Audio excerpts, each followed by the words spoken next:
ಮೊದಲನಾಗಿ ಎಲ್ಲರಿಗೂ ಸುಸ್ವಾಗತ ನನ್ನ ಚಾನಲ್ಗೆ. ನಾನು ಇವತ್ತೇನ್ ಹೇಳ್ತಾ ಇದ್ದೇನೆ ಅಂದ್ರೆ 10ನೇ ತರಗತಿ ಯಾರು ಓದ್ತಾ ಇದ್ದೀರಾ ಅವರಿಗೆಲ್ಲ ಇದು ಯೂಸ್ ಆಗುತ್ತೆ. 10ನೇ ತರಗತಿಯವರು ಎಕ್ಸಾಮ್ ಯಾವ ತರ ಡೈಗ್ರಾಮ್ಸ್ ಅಥವಾ ಚಿತ್ರಗಳು ಯಾವ ತರ ಬರ್ತಾವೆ ಅಂತ ನಾನಿವತ್ತು ಹೇಳ್ತಾ ಇದ್ದೀನಿ. ಅದರಲ್ಲಿ ವಿಜ್ಞಾನಕ್ಕೆ ಸಂಬಂಧಪಟ್ಟದ್ದು 10ನೇ ತರಗತಿ ಯಾರು ಓದ್ತಿದ್ರೆ ಅವರು ಅಷ್ಟೇ ನೋಡಿ. ಇವು 10 ಡೈಗ್ರಾಮ್ಸ್ ಪ್ರಾಕ್ಟೀಸ್ ಮಾಡಿದ್ರೆ ಆರಾಮ್ 20 ಮಾರ್ಕ್ಸ್ 15 ಮಾರ್ಕ್ಸ್ ಆರಾಮ್ ತಗೋಬಹುದು. ವಿಡಿಯೋ ನೋಡಿ ಇಷ್ಟ ಲೈಕ್ ಮಾಡಿ, ಶೇರ್ ಮಾಡಿ, ಕಮೆಂಟ್ ಮಾಡಿ, ಪ್ಲೀಸ್ ಸಬ್ಸ್ಕ್ರೈಬ್ ಮಾಡಿ. ಪ್ಲೀಸ್ ಒಂದು ರಿಕ್ವೆಸ್ಟ್, ಇವನ ಇಲ್ಲಿ ಬರಿತಾ ಇದೆಯಲ್ಲ ನಿಮ್ ನೋಟ್ಸ್ ಅಲ್ಲಿ ನೀಟಾಗಿ ಬರ್ಕೊಳ್ಳಿ. ವಿಡಿಯೋನ ಸ್ಟಾರ್ಟ್ ಮಾಡೋಣ. ಬನ್ನಿ ಗಾಯ್ಸ್, ವಿಡಿಯೋನ ಸ್ಟಾರ್ಟ್ ಮಾಡೋಣ. 10ನೇ ತರಗತಿ ಚಿತ್ರಗಳು. ಇದು 10ನೇ ತರಗತಿ ಯಾರು ಓದ್ತಾ ಇದ್ರೆ ಅವ್ರಿಗೆ ಎಕ್ಸಾಮ್ಗೆ ಫುಲ್ ಯೂಸ್ಫುಲ್ ಆಗುತ್ತೆ ನೋಡಿ.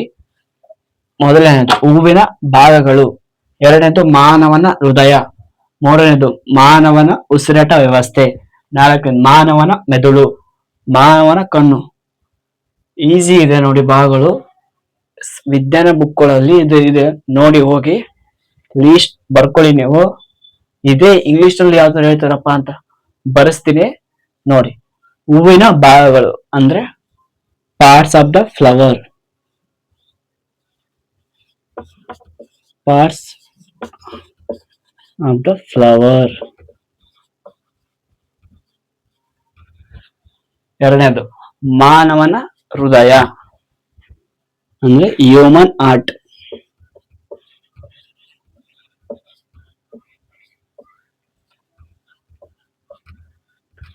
ಮೂರನೇದು ಮಾನವನ ಉಸಿರಾಟದ ವ್ಯವಸ್ಥೆ ಅಂದ್ರೆ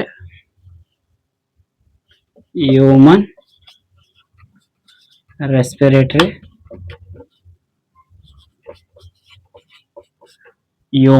ರೆಸ್ಪಿರೇಟರಿ ಸಿಸ್ಟಮ್. ನೆಕ್ಸ್ಟ್ ಮಾನವನ ಮೆದುಳು ಅಂದ್ರೆ ಮಾನವನ ಮೆದುಳು ಕೇಳ್ತಾರೆ ಅಂದ್ರೆ ಹ್ಯೂಮನ್ ಬ್ರೈನ್.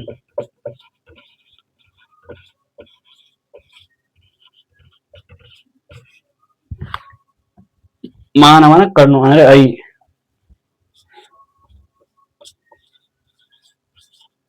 ಹ್ಯೂಮನ್ ಐ ನೋಡಿ ಗೈಸ್. ಫಸ್ಟ್ನೇದು ಹೂವಿನ ಭಾಗಗಳು ಅಂದ್ರೆ ಪಾರ್ಟ್ಸ್ ಆಫ್ ದ ಫ್ಲವರ್, ಎರಡನೇದು ಮಾನವನ ಹೃದಯ ಅಂದ್ರೆ ಹ್ಯೂಮನ್ ಹಾರ್ಟ್, ಮೂರನೇದು ಮಾನವನ ಉಸಿರಾಟ ವ್ಯವಸ್ಥೆ ಅಂದ್ರೆ ಮಾನವ ಉಸಿರಾಟ ವ್ಯವಸ್ಥೆ ಕೇಳ್ತಾರೆ important, human respiratory system.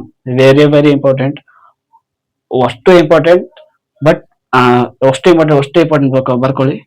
And ಮಾನವನ ಮೆದುಳು ಹ್ಯೂಮನ್ ಬ್ರೈನ್, ಅಂಡ್ ಐದನೇದು ಮಾನವನ ಕಣ್ಣು human eye. Very very important. 10ನೇ ತರಗತಿ 10th ಸ್ಟ್ಯಾಂಡರ್ಡ್ ಯಾರು ಓದ್ತಾ ಇದ್ದೀರಾ ಅವರಿಗೆಲ್ಲ ಇಂಪಾರ್ಟೆಂಟ್ ಇದು. ಇನ್ನೂ 5 ಇದಾವೆ ಬರ್ಸ್ತೀನಿ, ಇವಿಷ್ಟು ನೀಟಾಗಿ ನೋಟ್ ಮಾಡ್ಕೊಳ್ಳಿ ನೋಡಿ ಗೈಸ್. ನೀಟಾಗಿ ಅರ್ಥ ಮಾಡ್ಕೊಂಡು ಓದಿ. ವಿಜ್ಞಾನ ಫುಲ್ ಈಸಿ ಇದೆ, ಇಂಗ್ಲಿಷ್ ಒಳಗೂ ಬರ್ತಿದ್ದೀನಿ.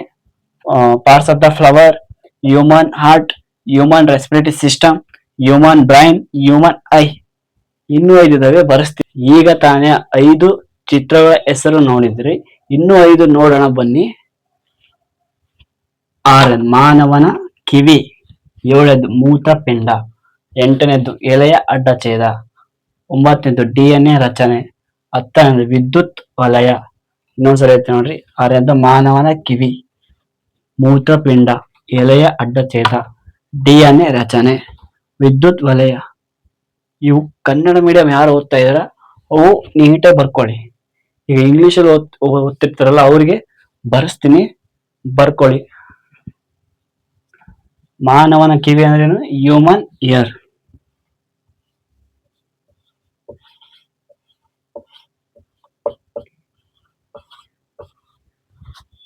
ಮೂತ್ರಪಿಂಡ ಅಂದ್ರೆ ಕಿಡ್ನಿ.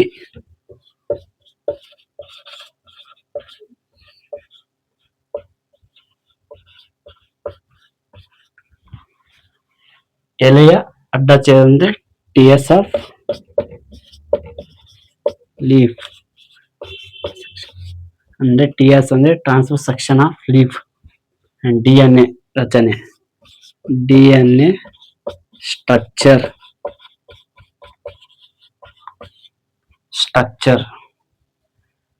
ವಿದ್ಯುತ್ ವಲಯ ಅಂದ್ರೆ ಎಲೆಕ್ಟ್ರಿಕ್ ಸರ್ಕ್ಯೂಟ್. ನೋಡಿ ಗೈಸ್, ಇಂಗ್ಲಿಷಲ್ಲಿ human ear, human kidney, TS of leaf, DNA structure, electric circuit. ಇವು 10 ಡಯಾಗ್ರಾಮ್ ನೋಡ್ಕೊಳ್ಳಿ. 15 ಮಾರ್ಕ್ಸ್ ಪಕ್ಕ ಬಂದೇ ಬರ್ತವೆ. ಇದು ಕ್ವಶನ್ ಆನ್ಸರ್ ಕೇಳ್ತಾರೆ, ಚಿತ್ರಗಳನ್ನು ಕೇಳ್ತಾರೆ. ಪ್ಲೀಸ್ ನೋಟ್ ಮಾಡ್ಕೊಳ್ರಿ 10 ಇನ್ನೂ ಇದಾವೆ. ಮುಂದೆ ನೋಡಿದ್ರೆ ಮಾಡೋಣ. ಇದು ಇವತ್ತಿಗೆ ಸ್ಟಾಪ್ ಮಾಡ್ತಾ ಇದ್ದೇನೆ. ವಿಡಿಯೋ ಇಷ್ಟ ಆದರೆ ಲೈಕ್ ಮಾಡಿ, ಶೇರ್ ಮಾಡಿ, ಕಮೆಂಟ್ ಮಾಡಿ. ಪ್ಲೀಸ್ ಸಬ್ಸ್ಕ್ರೈಬ್ ಮಾಡಿ. ಪ್ಲೀಸ್ ಒಂದು ರಿಕ್ವೆಸ್ಟ್, 10ನೇ ತರಗತಿ ಯಾರು ಓದ್ತಾ ಇದ್ದಾರೆ ಇವೆಲ್ಲ ನೀಟಾಗಿ ನೋಟ್ ಮಾಡ್ಕೊಂಡು ಎಕ್ಸಾಮ್ ಅನ್ನ ಪ್ರಾಕ್ಟೀಸ್ ಮಾಡ್ರಿ. ಎಷ್ಟು ಪ್ರಾಕ್ಟೀಸ್ ಮಾಡ್ತಾರೋ ಅಷ್ಟು ಎಕ್ಸಾಮಿಗೆ ಯೂಸ್ ಆಗುತ್ತೆ. ಪ್ರಾಕ್ಟೀಸ್ ಮಾಡ್ರಿ. ಇಲ್ಲಿ ನನ್ನ ವಿಡಿಯೋ ನೋಡಿದ್ದಕ್ಕೆ ಎಲ್ಲರಿಗೂ ತುಂಬಾನೇ ಧನ್ಯವಾದಗಳು.